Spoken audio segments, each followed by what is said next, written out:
आपण मतदान केलेल्याचं बक्षीस मिळालं रे आपल्याला. दाखवली शेवटी सरकारने त्यांची लायकी यांच्या आईला. 18-18, 20-20 वर्षाच्या विद्यार्थ्यांना मारलं रे, ते पण क्रूरपणे. डोके फुटलेत, हात पाया तुटले, ते कुठले कुठले बॉम्ब, अश्रू बॉम्ब त्यांच्यावर फेकायला लागले. मला ह्यांना बघून त्या इंग्रजांची, त्या मुघलांची आठवण आली लिटरली. पण ऍटलिस्ट त्यांनी काम तर केले त्याच्या आईला. त्यांनी बांधलेल्या इमारती, त्यांनी बांधलेले रोड, ब्रिज अजून सुद्धा चांगले आहेत. तुम्ही ते बी जमलं नाही की बे तुम्हाला. आणि दिल्ली पोलिसांना सल्यूट आहे बर का. अरे तुम्ही पण एका काळी विद्यार्थी होता, एक्झाम देऊनच त्या पोस्टला गेला.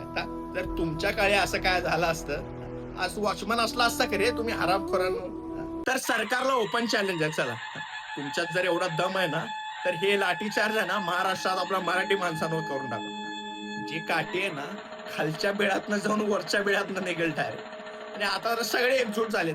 ते जट बीट, ते पंजाबी, हरियाणी सगळे डायरेक्ट रेडे म्हशी घेऊन, तलवारी घेऊन आता उडाला आले तुमच्यावर. आता काय करणार. नेपाळी बिपाळ काय नाही, ते तर चायनीज वाले होते. इथे तर सगळे खानदानी येतात, सगळ्या जातीपातीचे लोक सगळे एकत्र झाले.